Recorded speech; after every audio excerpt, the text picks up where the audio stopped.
Sienta que hablo de historia, me acabo metiendo en temas muy lindos, muy espirituales y muy místicos. Vamos a ver cómo nos va. Y bueno, pues platicando un poco con Quetzalí, platicando con Laura Esgoni de qué vamos a hablar y para que hicimos este título cursi romántico de México que soñé o un sueño mexicano. Volviendo a que estoy seguro, bueno, digo, yo voy a cumplir 50 años este año, algunos de ustedes son mayores que yo, algunos menores, pero estoy seguro que todos crecimos todavía en ese México del que decíamos y presumíamos con gusto y hasta con algo de razón que todos éramos lindos, buenos y solidarios.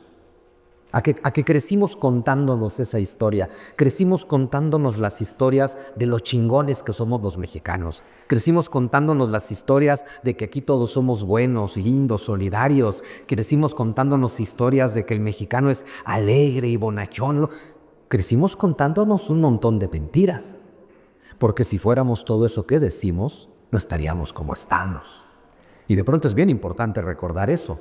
O que en algún momento dejamos de ser así porque se nos empezó a olvidar en gran medida porque llevamos muchísimo tiempo escuchando discursos de odio.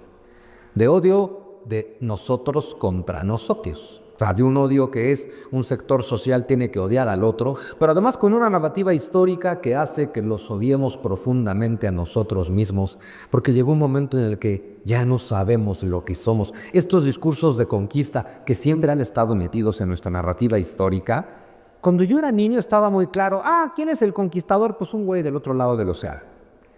Y llegamos al punto en el ¿quién es el conquistador? Un güey del otro lado de la cuadra. Porque es muy fácil llevarse este discurso de, no, mira, el que te robó el oro no son los españoles allá, están aquí. Y entonces conviertes este discurso de conquista y de conquistados en un conflicto local. Y en eso hemos estado.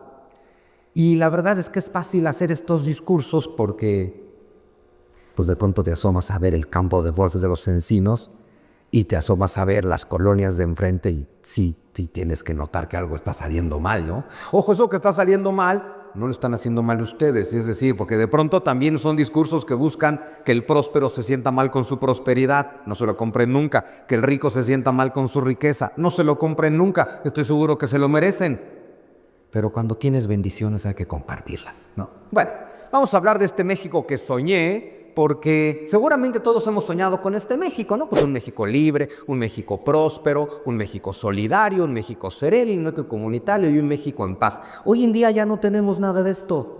Y todavía lo teníamos. A ver, lo de un México en paz, ni hablar. Y lo perdimos. Eso no lo tenemos. Y no tenemos un México en paz porque no tenemos todo lo demás. Si tuviéramos lo demás, estaríamos en paz.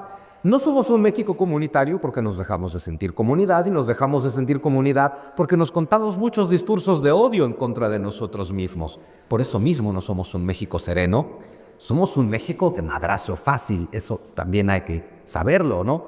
El México solidario que éramos por lo menos en 1985, me queda claro que no lo somos. Y bueno, pues en México próspero el problema es que es para algunos, pero no es para todos. Y de pronto uno puede pensar, y tendría razón si lo piensa el tema de, bueno, ¿y yo por qué tendría que apoyar a otros si todo lo que tengo me lo he ganado con mi trabajo y yo ya pago mis impuestos y es el gobierno el que no hace su parte? Bueno, el problema es que...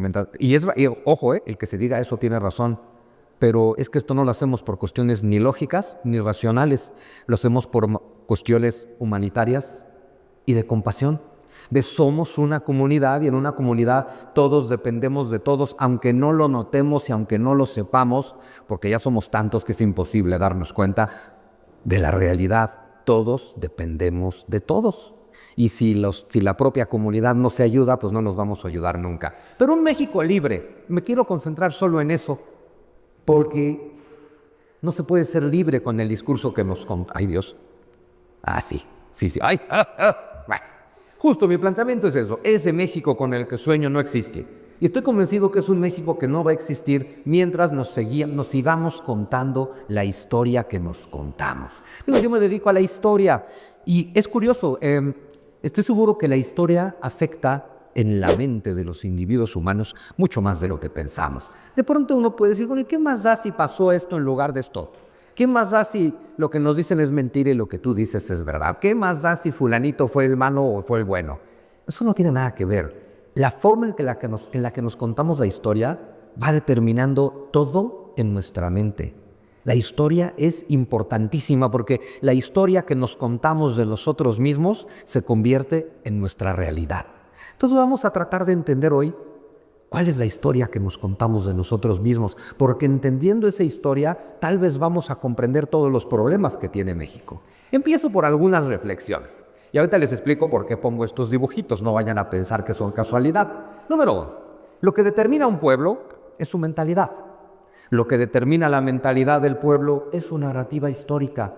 Lo que determina que un país sea como es las historias que nos contamos de nosotros mismos. ¿A qué voy con esto? De pronto podemos creer que lo que nos marca, nos determina, nos acompleja y hasta nos trauma, son los acontecimientos del pasado. Y eso es mentira. No son los acontecimientos del pasado, es la forma en que nosotros interpretamos los acontecimientos del pasado. Porque si lo que determinara nuestras vidas fue el pasado, estaríamos condenados. Porque no podemos viajar al pasado, no podemos cambiar el pasado. Pero si lo que nos determina es nuestra reacción emocional al pasado, nuestra interpretación emocional del pasado, eso sí lo podemos cambiar. Es curioso, todos crecimos en este país, entonces todos crecimos escuchando historias de conquista. Yo también crecí escuchando historias de conquista. Lo curioso es que en la década de los 80 y de los 90, según yo, el mexicano promedio estaba menos encabronado con España, los españoles y la conquista que lo que está el mexicano de hoy. Y uno podría preguntarse, ¿por qué será? ¿Será que el mexicano de hace 30 años era menos consciente? ¿Será que el mexicano de hoy es más consciente de lo terrible que fueron los hechos del pasado y por eso estamos más encabronados con la conquista? No, tiene que ver con que llevamos 6 años y contando, escuchando discursos de odio todas las mañanas. Y lo terrible es que aunque no crean en el discurso de odio de todas las mañanas, cuando algo se te repite durante 6 años, se va metiendo dentro de ti. Luego hay gente que me dice, ay sí, ¿cómo que tú sí conoces la verdadera historia? Ya sabes, ¿quién eres tú para decir que tú sí sabes cuál es la verdadera historia? Y siempre lo digo, yo no sé cuál es la verdadera historia, yo solo sé que la historia que yo les voy a contar es más productiva, más constructiva y más edificante que la que tenemos. ¿Por qué les tomo estos ejemplos? Me encanta, ¿no? Porque, a ver, el Chapulín Colorado poniéndole en su madre a Goku. Me encanta porque volvemos al tema de las mentalidades. Y también le puso en su madre a Superman, como podemos ver. Mentalidades. Un día los gringos dijeron, vamos a hacer un superhéroe. ¿Qué les quedó? Un güey que estaba aquí abajito de Dios. Superman. Lo puede todo. Tiene todos los poderes. Tiene super fuerza. Tiene super inteligencia. Y además es bueno, lindo y noble. Ese es lo máximo. Y con sus poderes de inteligencia salva al planeta y a veces a la galaxia. Y un día en México dijimos, vamos a hacer un superhéroe. Y nos salió el Chapulín Colorado. Exacto. Nos salió un güey que no salva a la galaxia, salva a la vecindad. No la salva con su inteligencia, de hecho es idiota. Pero sin embargo va por la vida equivocándose y rompiéndose la madre, algo hace bien y salva a la vecindad. Qué bueno que se ríen, está para llorar. Es decir, para eso nos dio la mentalidad. Pero claro, es que cuando llevas un siglo, porque ojo, la narrativa histórica que tenemos hoy, ustedes lo saben, no es de hoy. Hoy simplemente la están aprovechando muy bien. Pero esta es la narrativa que hemos tenido los últimos 100 años. Esta narrativa donde soy pobre pero honrado. Pepe el Tobo es inocente. Es mi orgullo haber nacido en el barrio más humilde. Unas odas a la pobreza tremendas que nos llevan a convencernos de que la pobreza es virtuosa cuando no lo es. Pero bueno, entonces nos contamos unas historias terribles, por eso nos alcanza para muy poco. Somos un país, ¿no? Un poco lo del otro lado. Ya en serio, ¿cuándo creen ustedes que vayamos a ganar un mundial en una tanda de penaltis? Jamás en la vida. ¿Por qué? Porque al mexicano no le gusta ganar. ¿Por qué? Porque está muy mal visto ganar en este país. Porque aquí todo el que gana es traidor. Comenzando por los tlaxcaltecas y a partir de ahí, ¿para qué les cuento? O sea, a partir de ahí todo el que gana es traidor. Nos contamos una versión de nosotros mismos terrible, pero bueno. Y empiezo entonces con esta reflexión que es también de toda la vida de la historia de México. Pero me encanta ahora que tenemos inteligencia artificial. Porque tú ya sabes, alguien le preguntó a la inteligencia artificial cómo sería México si no nos hubieran conquistado los españoles, y en la respuesta te das cuenta que la inteligencia artificial todavía no es inteligente. Pero claro, entonces de pronto te ponen esta, no hombre, si no hubieran llegado los desgraciados de los españoles, seguiríamos teniendo pirámides, por supuesto, pero tendríamos autos voladores, porque ya saben que los mexicas estaban a punto de conquistar la galaxia cuando llegó Cortés y nos echó a perder todo. Claro, lo malo, que bueno que se ríen, está para llorar porque básicamente nos contamos una historia donde lo que nos decimos es, nosotros teníamos todo el futuro a nuestra disposición. Estábamos a punto de ser lo máximo de lo máximo de lo máximo. Íbamos de verdad a conquistar la galaxia y un acontecimiento sobre el que no tenemos ningún control, en el que 400 barbajanes buenos para nada hace 500 años nos arrebataron el futuro. Solo te puedes sentir encabronado, porque no hay nada que puedas hacer al respecto. Lo malo es que contarnos esa versión nos arrebata todo nuestro poder, porque justo estás diciendo, no solamente estamos jodidos, miserables y en decadencia, sino que así vamos a estar. Porque si esto es culpa de algo que pasó hace 500 años, que tiene que ver con Hernán Cortés, que ya se murió, pues esto no tiene remedio. En una de esas, si se disculpa el rey de España. A mí me encantaría que un día el rey dijera, ¿saben qué? ¿Qué diablo? Yo estoy hasta la madre, para que me dejen de chingar me voy a disculpar. En el Zócalo, después de cantar el himno nacional, para que después de eso todo mundo siga viendo que después de mis disculpas están igual de jodidos y a ver si con eso se dan cuenta que no tiene nada que ver con mis disculpas. Pero bueno, es impresionante qué fáciles de candilar somos los mexicanos. Ya sabes, te voy a poner aranceles porque eres un narcogobierno, yo voy a cantar el himno nacional. ¡Qué liados! Así somos. En fin, entonces, cada que nos hacemos esta pregunta y cuando yo doy clases, nunca olvidaré una vez que en un salón de clases alguien se levanta al fondo a hacer una pregunta. Hagan de cuenta que se levantó Quetzalcóatl. O sea, se levantó un pelado de 1,80, blanco, barbado, con cabellos rubios hasta acá. Y me dice, bueno, pero es que no hay que olvidar, ya soy con pose de intelectual, no hay que olvidar que como somos un pueblo conquistado, y yo, ¿te pasa a ti quién te conquistó? Pero ese es el problema, cuando el hombre alto, blanco y barbado también te dice que nos conquistaron los españoles. Y como siempre digo, y te lo dice en español, le mentamos la madre al español en español. Decimos en español que no tenemos nada que ver con los desgraciados de los españoles y luego vamos a misa, a ver al Dios de los españoles. Y, oye, pero yo soy ateo, sí, pero guadalupano. Cosa que no podríamos decir los españoles, uy, así nos podría decirlo. Pero el problema de esta pregunta... Justo, ¿cuál es el problema de esta pregunta? Que puede parecer inocente. Yo le llamo la trampa del hubiera. El hubiera es la trampa más mortal que le puedes hacer a tu mente. Porque es como decir, si todo hubiera sido distinto, yo sería más chingón. Y dice, no, pues sí, sin duda. Si hubieran llegado los ingleses y no los españoles, yo seguiría siendo yo, solo que hablaría inglés y sería más chingón de lo que soy. Y dices, ya, seguro, sobre todo con los ingleses, ¿no? Pero bueno, la trampa del hubiera solo te puede llenar de odio contra nosotros mismos. Tiene muchas versiones la trampa del hubiera, hay una que todo el mundo se ha contado alguna vez. Más de alguna vez seguro se han descubierto a ustedes mismos diciendo, o alguien más, una frase como esta. Siempre empieza así como, yo sería muy feliz si tan solo tuviera, y lo que estás a punto de decir es mentira.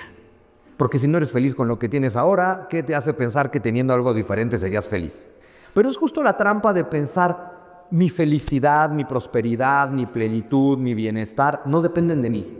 Dependen de otros, dependen del mundo, dependen de las circunstancias, dependen de la historia, dependen del pasado. Le acabas de entregar todo tu poder al que te contó esa versión de tu historia. La trampa del hubiera te llena de odio porque te dice, estábamos destinados a hacer algo glorioso y eso nos fue arrebatado. Si todo hubiera, a ver, lo lógico, ¿no? Si todo hubiera sido distinto en el pasado, todo sería distinto ahora, pues sí. Pero eso solo está en tu imaginación. Es como, a ver, México es un país lleno de gente que siente que es muy patriota, que siente que es muy nacionalista y que aman mucho a México y que están orgullosos de México y de ser mexicanos. Pero ese mismo pelado también te dice, ojalá no hubieran llegado los españoles. Entonces, claro, es cuando le digo, mira, qué bonito, solo que tú amas un producto de tu imaginación. O sea, tú amas el México que existiría si todo hubiera sido distinto. A ver, ¿en qué cabeza cabe? Pero en esa trampa nos tienen a todos. Amas el México de tu imaginación. Es maravilloso. Es como decir, no, si yo estoy orgulloso de México, yo nada más tengo broncas con los españoles. Y es como si yo les digo, claro, yo estoy orgulloso de mí mismo, yo solo tengo broncas con mis papás. Me hubiera gustado que fueran personas distintas, Pero estoy orgulloso de mí. Sí, sin duda alguna. Esto es una trampa mortal. Porque entonces tú estás convencido de que amas a México, pero tú amas un producto de tu imaginación. Tú amas el México que existiría si todo hubiera sido distinto. Solo hay un México al que puedes amar. Solo hay un México al que puedes sacar adelante. Solo hay un México que existe y al que puedes amar y sacar adelante. Y este único México que existe al que puedes amar y al que puedes sacar adelante es resultado de que sí pasó todo lo que pasó. Si no estás de acuerdo con lo que pasó, no estás de acuerdo con la realidad y esa batalla la vas a perder. La realidad siempre es más poderosa que tú. En fin. Y entonces, volviendo a nuestros discursos, me encanta, el discurso de la conquista. 13 de agosto de 1521, cae Tenochtitlan. Tenochtitlan cae ante una horda invasora de 100,000 guerreros. 100,000 guerreros tomaron Tenochtitlan. 99,000 de ellos no son españoles. 100,000 guerreros toman Tenochtitlan. 99,000 son tlaxcaltecas, texcocanos, cholultecas, huecotzincas, totonacas y xochimilcas. ¿Dónde está la conquista? Y hay 1,000 españoles ahí. Si tú quitas esos 1,000 españoles, los otros 99,000 perfectamente hubieran tomado Tenochtitlan, solo que nunca se les ocurrió. Nunca se les ocurrió que juntos podían derrotar a su opresor. Y tuvo que llegar un pelado que no habla su idioma, que no conoce su cultura, que no comprende lo que está pasando, y les juro que Hernán Cortés estaba muerto de miedo. Porque a mí me encanta cuando luego me encuentro con versiones de es que los indios le tenían miedo a los españoles. 400 españoles están aterrados de 10 millones de indígenas. Ellos son los que están aterrados como nunca han estado en la vida, pero no tienen más opción. El desgraciado de Hernán Cortés hundió los barcos y les dejó claro, señores, no nos queda más remedio que hacer un país aquí, porque no solamente hundí los barcos, ahora en Cuba somos prófugos de la justicia. Pues no nos queda más remedio que quedarnos. Es una cosa fascinante y es el que logra unirlos a todos. Lo curioso es que le decimos a esto la conquista de México. Y otra vez le decimos la conquista de México a esto en español. Y una vez que le dices la conquista de México a la calle de Tenochtitlan en español, y a partir de ahí tendrías que darte cuenta de la barrabasada que está pasando. Lamentamos que haya caído Tenochtitlan. Ejemplo histórico. Ustedes imagínense, han ido a Turquía, Constantinopla, ¿no? Estambul. Imagínense ustedes que los turcos de hoy estuvieran profundamente encabronados porque los turcos tomaron Constantinopla en 1453. O sea, es como si los turcos de hoy dijeran, los desgraciados de los turcos nos conquistaron. Sería estúpido. Bueno, pues es lo que hacemos nosotros. Cuando dice, ¿y quién tomó Tenochtitlan? O dicho de otra forma, si tú vives en México hoy, tú eres descendiente de conquistadores, no de conquistados. Y no dice de españoles, dice de conquistadores, porque aquí solamente el 1% son españolas. Eres descendiente de conquistador español, tlaxcalteca, texcocano, cholulteca, totonaca, pero si tú vives en el México de hoy, tú eres de los que tomó Tenochtitlan, bueno, de sus hijos, de los descendientes de los que tomaron esa ciudad. Aquí nace nuestro país, pero nos contamos una historia tan extraña que resulta que, los mexicas sacan 40,000 corazones al año. ¿En qué momento son los buenos de la historia? O sea, nos contamos una historia de locos. El que saca 40,000 corazones al año es el malo de la historia. Y el que se levanta en armas contra eso, porque además son a los que le sacan los corazones, son los malos. Está callado porque luego nos contamos la historia de los tlaxcaltecas traidores. Y dice, bueno, tlaxcaltecas, cholultecas, huecotzincas, totonacas, xochimilcas, es decir, y entonces nos enfrentamos a que en México todos los pueblos indígenas o todos eran traidores o todos eran pendejos. Menos los mexicas, por supuesto. Es decir, todo aquel que se unió a los españoles o es tonto o es traidor. En lugar de comprender, o tal vez todo el mundo estaba hasta la madre de un señorío que llevaba 100 años. Ojo, 100 años, porque es todo lo que llevaba este señorío azteca, que no es un imperio. 100 años haciendo sacrificio humano y canibalismo ritual. Y acabar con eso, de alguna forma, es mal. No lo entiendo, pero bueno. Y entonces tenemos una mitología de la conquista maravillosa que gira en torno a dos leyendas falsas que todos conocemos perfectamente. La leyenda negra del español y la leyenda dorada del mexica. Si las juntas, nos odiamos cada vez más. Porque esto lo que nos dice es, todos vimos esto en la primaria, yo lo vi en la primaria. Te echas todo un primer año de culturas prehispánicas donde todos eran hermosos, perfectos, iluminados, maravillosos. Y luego los españoles. 400 barbajanes atrasados medievales, guiados por Hernán Cortés, que según nos dijo Diego Rivera, era deforme, jorobado, sifilítico y contrahecho. Eso nos habla más de Diego Rivera que de Hernán Cortés, también hay que decirlo, la verdad. Pero, y luego no entendemos eso, ¿no? Dices, es que era deforme, jorobado, sifilítico y contrahecho. Y dices, en la madre, y así nos conquistó. Puta, qué bueno que no llegó usando. O sea, imagínate que hubiera llegado así, en forma. Y luego me encanta porque el mismo Diego Rivera, que dijo que Cortés era deforme, jorobado, sifilítico y contrahecho, trazó a Cuauhtémoc. Ven que la semana pasada le hicimos funerales de estado a Cuauhtémoc, que es que también somos tan pacilotes. Funerales de estado a Cuauhtémoc.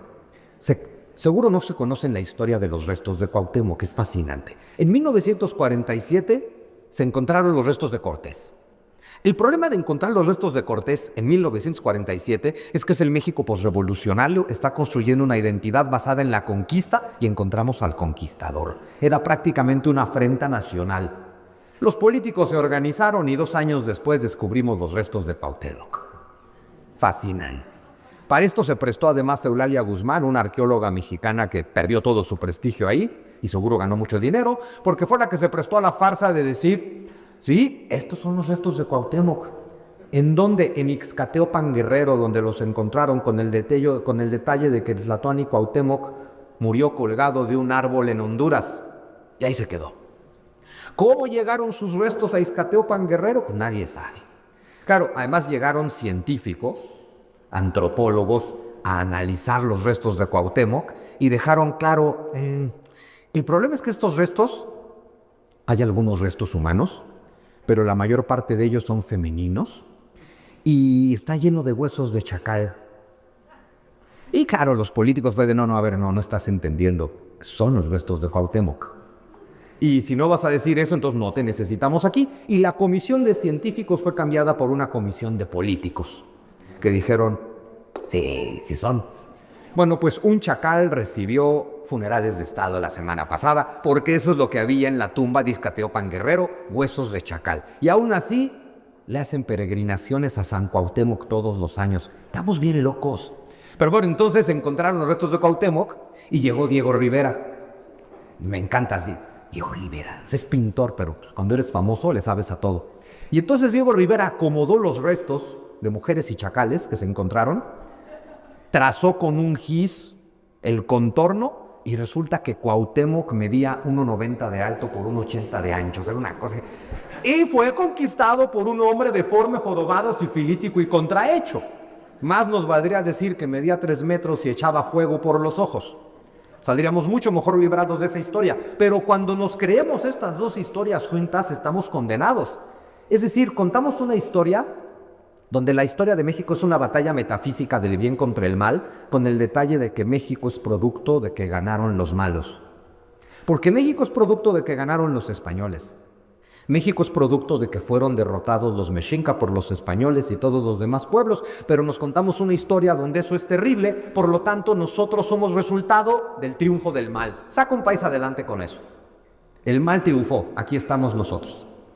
Me encanta poner un ejemplo que es, toma a 2 niños, un niño mexicano y un niño gringo. Toma al niño gringo y repítele la misma historia todos los días de su vida, día tras día, año tras año, a este niño, a todos los niños gringos, durante toda su vida, generación tras generación, durante 100 años a cada niño gringo, dile, somos la superpotencia del planeta, somos la policía global, somos los paladines de la justicia, la verdad y la democracia. Y aunque eso no sea verdad, el niño gringo crece creyéndose eso. Y actúa en consecuencia, y ahí todavía son primer potencia mundial, los desgraciados.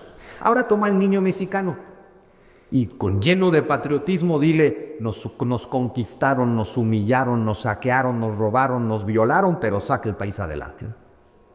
No se puede. Se los voy a contar de la peor forma posible. En México, básicamente, el resumen de nuestra historia, de nuestro origen es, mira, amigo, no te lo quiero decir así, pero el cabrón de tu padre atravesó el océano, violó a tu madre, se robó su oro, tu herencia incluida, y se largó. Esa es la historia de México según los mexicanos. Ya saben, el oro que se robaron los españoles y la conquista, todo lo que decimos. Es una desgracia la historia que nos contamos. Pero entonces, para hablar de estas leyendas, porque claro, esta leyenda negra donde el español no tenía nada que aportarle a esta tierra porque eran atrasados salvajes, ¿no? Oye, pero son los primeros que le dan la vuelta al mundo, pues ha de ser casualidad. Oye, son los primeros que pusieron universidades, ha de ser casualidad. Oye, tienen la mejor red de hospitales del mundo, ha de ser casualidad porque son idiotas. Y tenemos que lidiar con eso. Nos contamos unas historias terribles y al contrario decimos, aquí ya lo sabían todo. Aquí había un nivel de civilización bárbara. Es importante entender en qué estadio cultural se encontraba Mesoamérica y Europa en el momento del contacto. Ese es el Saint-Chapelle en París, el gótico en toda su gloria. La pirámide de Chalquitlicue, ahora que le decimos pirámide de la luna. Pero olvídense de eso, miren, esto es más o menos el templo mayor de los mexicas, inaugurado en 1487. Claro que hay que saber construir basamentos piramidales no es fácil, pero ser milenio antes de Cristo. Porque lo que había aquí a la llegada de los españoles eran pueblos en la edad de piedra. Porque América es un continente que se quedó aislado del resto del mundo y no había forma de que tuvieran la evolución que tuvieron los pueblos euroasiáticos. A ver, fíjense. El templo mayor de los mexicas, siglo XV. La catedral de Burgos, 1221. Y de pronto decimos, es que no tenían nada que aportar, aquí ya lo sabíamos todo. No puedes comparar un basamento piramidal con esto, pero nos encanta decir que aquí ya lo sabíamos todo. La Piedra del Sol es una cosa fascinante, es del año 1500. 1500. Exactamente de la misma época. Si alguien ha estado enfrente de esto o de esto. Y luego nos encanta decir, es que no había nada que aportar por parte de Europa. Nos encanta contarnos esas mentiras. Esto es un juego de pelota mesoamericano del periodo posclásico. Esto debe ser más o menos del siglo XIII. Este es el Circus Maximus de Roma, en el siglo VI. Es que son vidas, mundos completamente diferentes. Estas son las embarcaciones de los mayas y los pueblos nahuas en el siglo XV. Como no se conoce el trabajo de los metales, son troncos horadados, por eso flotan. En la misma época en la que llegan 3 carabelas que le pueden dar la vuelta al mundo. No tiene nada que ver lo que está pasando en Europa con lo que está pasando aquí. Está llegando lo más avanzado del siglo XV, porque de pronto hay que entender eso, Europa era lo más avanzado del mundo y España era lo más avanzado de Europa. Está llegando a un continente que se quedó aislado del resto de la evolución y que por lo tanto no puede tener todas las cosas que nos decimos que tenían. Es como cuando contamos esta historia de que los mexicas venían de Aztlán, y de Aztlán contamos unas cosas fascinantes, solo que los mexicas vienen del desierto de Nevada por piedad. No me digan, antes de Las Vegas no había ninguna gran ciudad ahí, pero nos encanta contarnos unas cosas tremendas, ¿no? Vamos a hablar un poquito de los 300 años de los que nunca hablamos, ¿no? El virreinato de Nueva España. Fuimos esto durante 300 años. Si tú le preguntas a un mexicano hoy, lo pueden hacer, ¿no? Con ustedes mismos, con los demás, experimenta así de, ¿qué es lo que más te gusta de México? ¿Qué nos vamos a encontrar como respuestas? La gastronomía, la música, el tequila, el mariachi, la charrería, los pueblos mágicos, el barroco, el neoclásico, las catedrales, puras cosas virreinales. Lo que más, los pueblos mágicos, todos son virreinales. La gastronomía, toda es mestiza. La música, toda es mestiza. El mariachi se viste con un traje que viene de España, de Salamanca, España, el traje de charro, y toca puro instrumento que llegó de Europa, el español. Y lo que más nos gusta de México es virreinal, pero nos lamentamos de la conquista. Entonces, no tenemos cómo entender el virreinato. Y entonces aquí es donde tendríamos que usar nuestra libertad. Para mí la libertad reside en que tú decides, el mundo está ahí y tú decides qué quieres ver.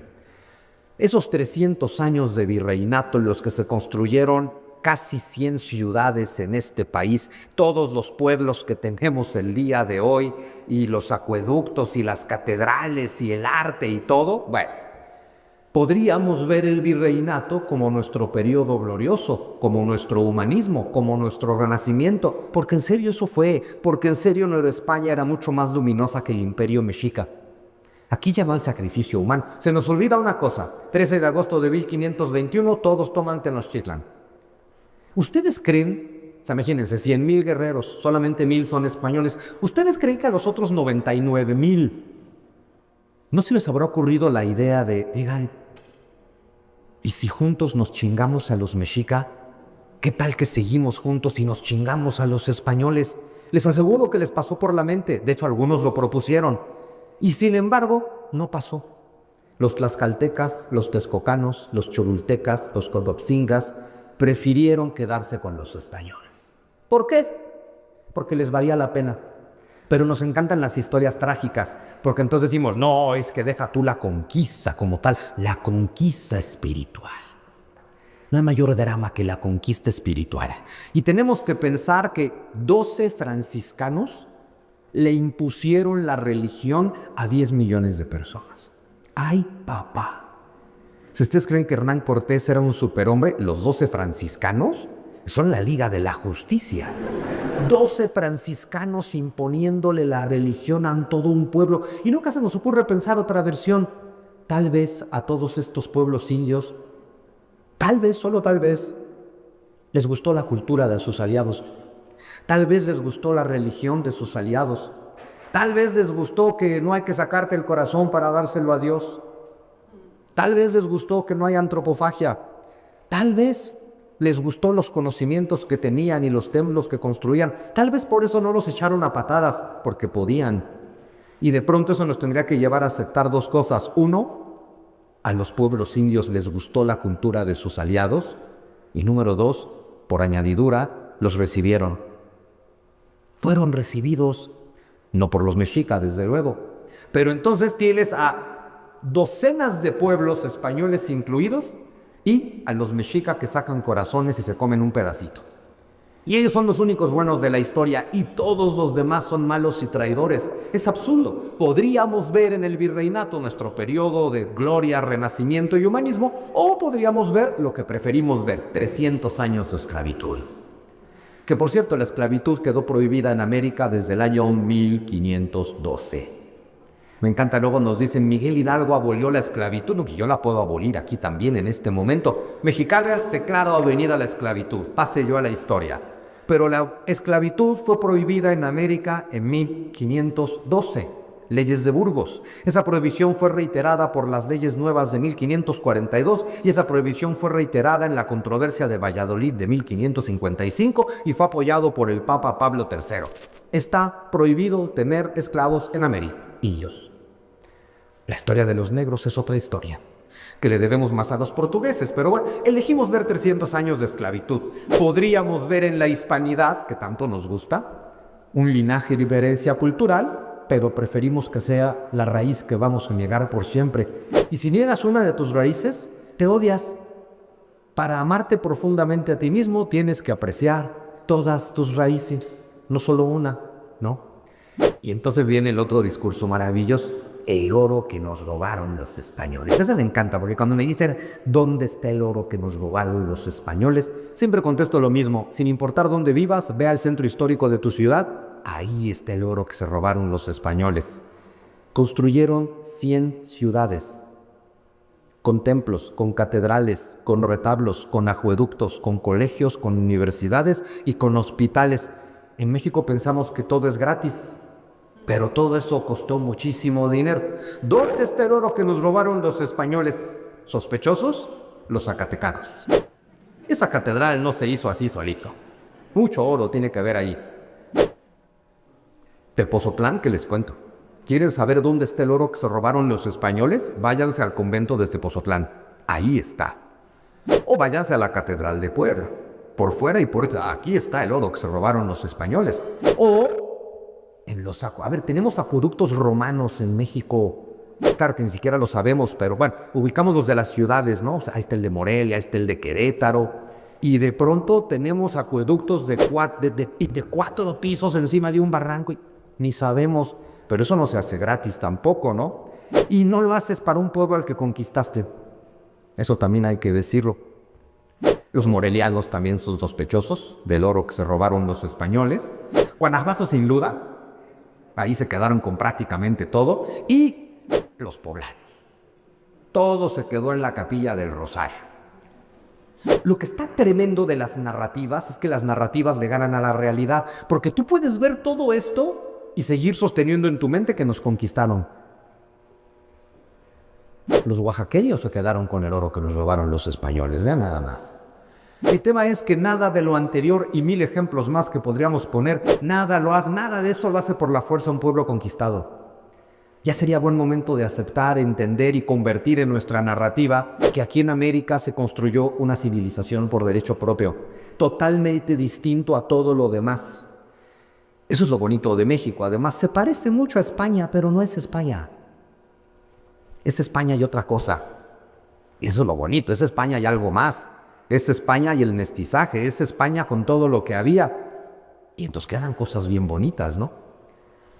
Aquí se construyó una civilización y nos encanta ver esto y al mismo tiempo decir que nos conquistaron.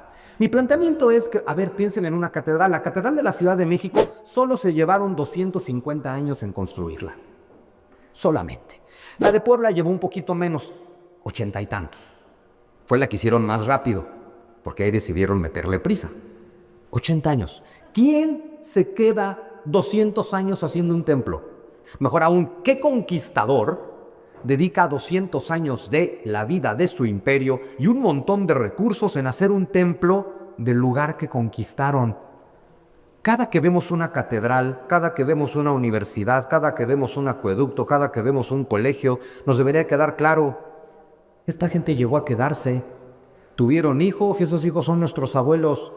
Es decir, llegaron nuestros ancestros y se quedaron. Nunca llegó papá a robarse el oro de mamá y a llevárselo de regreso. Llegó sin saber a qué venía. Seguramente quería llevarse mucho oro, pero le gustó y se quedó, como le pasa a los españoles hasta hoy. Llegas a México, conoces a la mujer mexicana y no te vas de México nunca más. Algo similar le pasó a esta gente. Se quedaron. Esto no lo hace un pueblo conquistado. Tú puedes obligar a tus esclavos a cargar piedras para hacer un templo. No los puedes obligar a que el repujado en oro de 24 quilates del retablo barroco les quede bonito. Eso solo se logra con voluntad y con fe. En una de esas les gustó la cultura de los españoles, ¿no? Pero bueno, nos brincamos hasta la independencia, que la pongo entre muchas interrogaciones. No porque no seamos políticamente libres, que no lo somos. No lo es nadie en realidad. Pero más allá de eso, somos un pueblo que una vez al año, el 15 de septiembre, truena cohetes y mienta madres en honor a la libertad. Y el resto del año hablamos de conquista. El resto del año le metamos la madre al español. El resto del año nos conquistaron. El resto del año nos robaron el oro. El resto del año hubo genocidio. Entonces no eres libre. Si toda tu vida te vas a estar lamentando, no eres libre. Entonces no somos libres ni tantito. Pero me encanta porque con la independencia me gusta el otro gran discurso que es... Bueno, el de oro que se robaron los españoles, ese sí creo que es del sexenio pasado. El territorio que nos robaron los gringos es de toda la vida. Y entonces ya sabes, ¿no? Es que si los gringos no nos hubieran robado el territorio, seríamos potencia. O mejor aún, pinches gringos son potencia porque nos robaron el territorio. Claro, porque ya estaba ahí Las Vegas, ya estaba ahí el River Mall de San Antonio, ya estaba ahí la NASA, ya estaban ahí Disneyland y Disney World. Ya está, pinches gringos que además se robaron lo mejor. A ver, se hubieran robado Durango. Pero no, se roban lo que está civilizado. Con todo respeto para mis amigos de Durango, que me encanta. Hijo, es que hoy en día no puedes decir nada porque...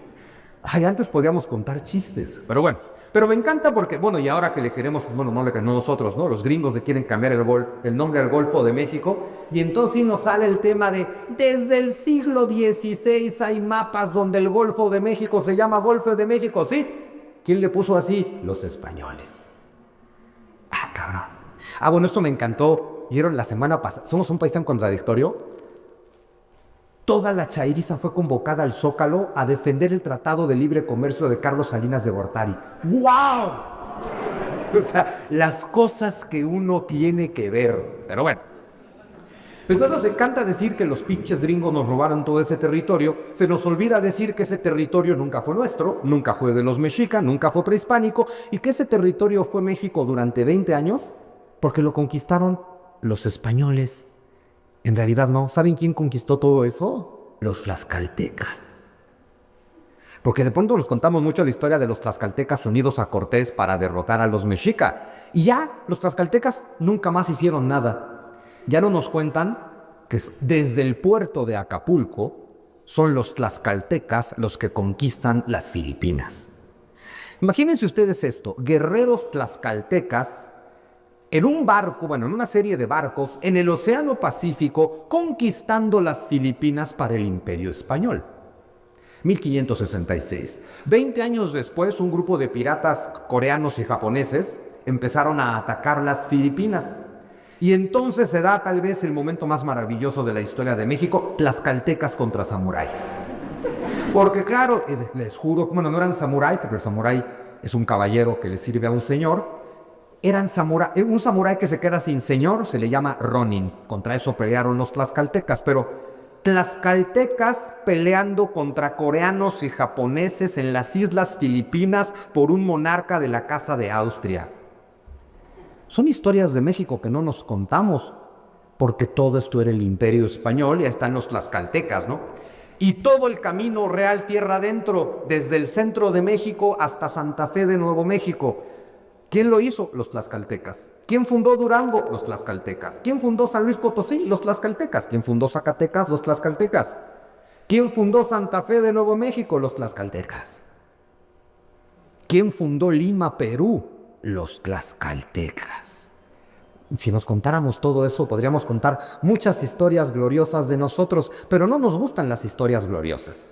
Y me brinco un poquito porque no les voy aquí a contar toda la historia de México, porque no acabaríamos nunca, son más bien reflexiones, porque llegamos a este periodo del siglo XIX muy complejo. A ver, aquí le puse 1824-1855, porque la verdadera independencia es muy curioso, nos dicen que fue de 1810 a 1821. La guerra de independencia ya estaba con todo desde 1808. Y en 1821 Iturbide tomó el poder y la guerra continuó hasta que los republicanos derrocaron a Iturbide y se formó el país que somos hoy. Entonces México, el México que somos hoy, nació en 1824. Y del 24 al 55, básicamente lo que hicimos fue rompernos la madre unos contra otros.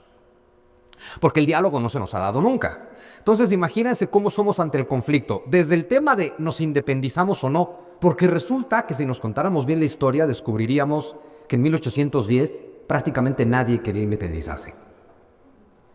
¿Por qué? Porque esto no era un territorio conquistado. Nadie se sentía conquistado antes de 1808. Desde luego ningún tlaxcalteca, ningún texcocana, ningún cholulteca, ningún totonaca y ningún español que vivía aquí.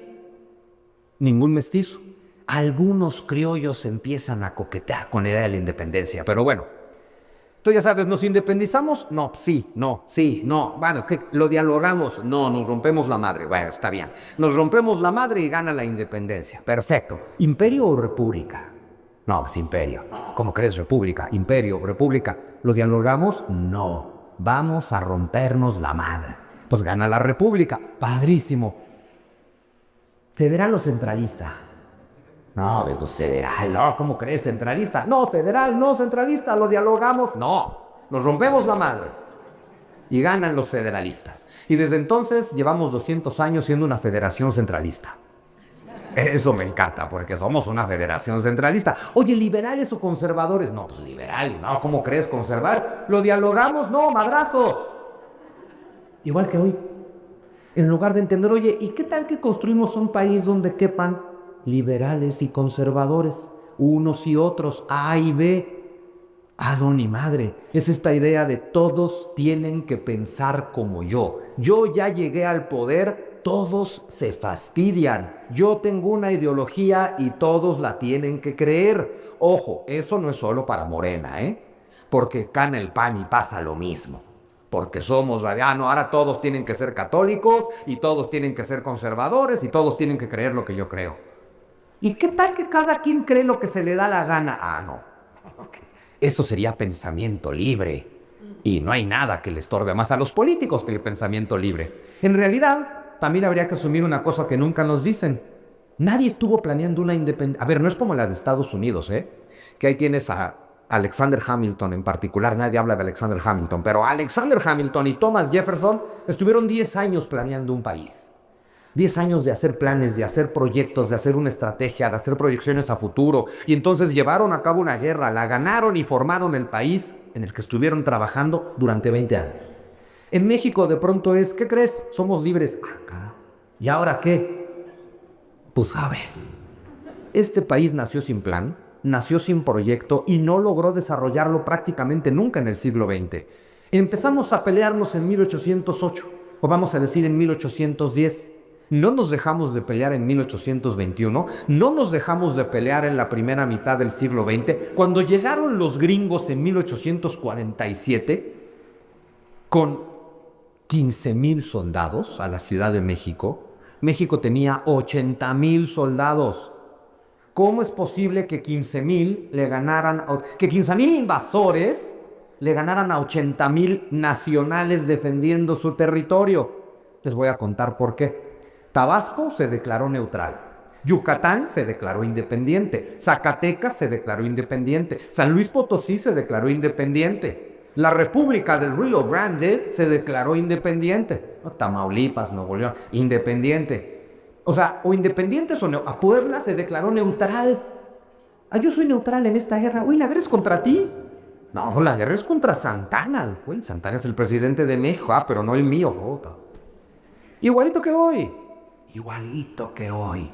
Y entonces, claro, pues los ganaron la guerra teniendo la cuarta parte de soldados. Bueno, y el pobre de Santana, que hizo muchas cosas terribles, pero nunca vendió el territorio nacional, por cierto, ¿eh? Jamás vendió el territorio nacional. Pero bueno, hizo muchas cosas terribles. Pero dentro de las cosas buenas que hizo, es que salió a darle batalla a los gringos y ahí va rumbo a Saltillo. La batalla de la Angostura, Santana le rompe la madre a los gringos y los gringos se baten en retirada. Oye, ¿y por qué no ganó? Si ya les ganó y se retiraron, ¿por qué no consolidó su triunfo? Porque estaba en eso cuando le llegaron las noticias. El general Mariano Paredes en la Ciudad de México está proclamando la monarquía. Pues no puedo seguir peleando contra los gringos porque tengo que ir a la Ciudad de México, que está aquí a un mes de distancia, porque hay un pelado proclamando la monarquía. Aprovechando que nos están invadiendo los gringos. ¿Qué pasa con eso? ¿De qué lado se puso la Iglesia Católica Mexicana? Del lado de los gringos.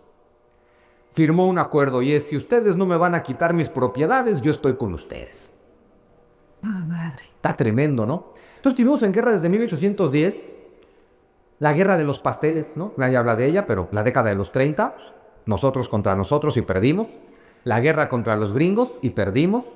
La guerra civil de Benito Juárez, que a ver, Benito Juárez toma el poder con una guerra civil que prácticamente se extiende de 1857 a 1867.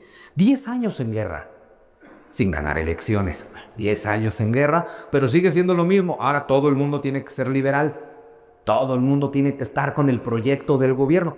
México no conoció algo parecido a la paz. No fue paz, fue orden y fue impuesto hasta 1876, cuando llegó Porfirio. Estuvimos 70 años en guerra contra nosotros, justo, nada más nacer, 70 años en guerra. Pues, ¿cómo nos va a ir bien? Luego tuvimos 35 años de, no paz, pero sí orden. ¿Por qué digo que no es paz? Porque cuando se impone por la fuerza, pues no es paz. Pero de pronto hacía falta orden, aunque fuera por la fuerza. Y tuvimos 35 años de orden, de prosperidad, de progreso, de pagar la deuda externa, de hacer infraestructura. Pero por alguna extraña razón, ahora voy con ese tema, Porfirio Díaz es el malo de esta historia. Justo, esto es bien interesante. México se termina de consolidar en un periodo que va de 1855 a 1910. Es decir, Benito Juárez, Sebastián Lerdo de Tejada y Porfirio Díaz. Del pobre Sebastián Lerdo de Tejada nunca nos hablan. Claro, el pobrecito quedó entre Juárez y Díaz. Pues es como cuando Scottie Pippen jugaba junto a Michael Jordan, pobrecito. Si le hubiera tocado 5 años después, hubiera sido el mejor del mundo. Bueno, Juárez y Díaz me encanta porque Juárez es bueno y Díaz es malo. El tema es que los dos eran oaxaqueños, los dos eran indígenas, los dos eran liberales, los dos eran masones, los dos se educaron en la Escuela de Ciencias y Artes y los dos pelearon contra Maximiliano porque los dos estuvieron siempre en el mismo bando. ¿Y por qué uno es bueno y otro es malo? Pues porque así nos contamos la historia nosotros. No, es que en el tiempo de don Porfirio las haciendas eran una cosa súper injusta. Ajá, las haciendas que nacieron en el juarismo, por las leyes de reforma de Juárez. Porfirio Díaz todo lo que hace es consolidar el proyecto de Benito Juárez. ¿Y cuál es ese proyecto? Pues un México que funcione, y por alguna razón Porfirio Díaz es malo. Sabemos que es el malo favorito de todos, pero oficialmente es malo. Y por supuesto la gran tragedia, la revolución, la guerra civil de 30 años a la que le decimos revolución. A ver, Madero, Francisco Madero, es un personaje que por alguna extraña razón nos cae bien. Porque nos han contado cosas bonitas de él y porque tiene cara de bonachoro. Sin embargo, ahora sí, Porfirio Díaz. Orden, progreso, estabilidad, paridad 1-1 con el dólar, plata mexicana como moneda mundial que no pasaba desde el virreinato, deuda externa pagada, 36 instituciones bancarias, ferrocarriles, siderúrgicas, hidroeléctricas, teléfonos, telégrafos, infraestructura por todos lados. Y él es el malo. Y el hombre que levanta en armas a un país de madrazo fácil y genera una guerra de 30 años que destruye todo lo anterior es el bueno. Estamos locos. O sea, el que saca 40,000 corazones al año es el bueno. El que destruye 35 años de progreso es el bueno. Está claro que nos odiamos. Todo aquel que quiere destruir México pasa en la historia como héroe. Pero bueno, después de 30 años de guerra civil, aparece Lázaro Cárdenas. Lázaro Cárdenas hizo cosas buenas, hizo cosas malas, se robó muchas cosas, justificó sus robos con ideología. A ver, el principal robo de Lázaro Cárdenas se llama expropiación petrolera, pero me encanta cómo te pueden robar y darte un bonito discurso al mismo tiempo. Porque básicamente de pronto es a partir de ahora el petróleo le pertenece a la nación, lo cual significa al Estado, lo cual significa al partido, lo cual significa al sindicato. Es decir que con la expropiación, ojo, que no solamente es el petróleo, que no se nos olvide el artículo constitucional, la nación es dueña de toda la riqueza del suelo y el subsuelo. Es decir, que de un día para otro el gobierno nos robó todo. El petróleo, los recursos marítimos, los recursos mineros, porque a partir de ahora, por ley, todo es del gobierno. ¿Qué puede tener el ciudadano? Nada. Puede tener concesiones del gobierno.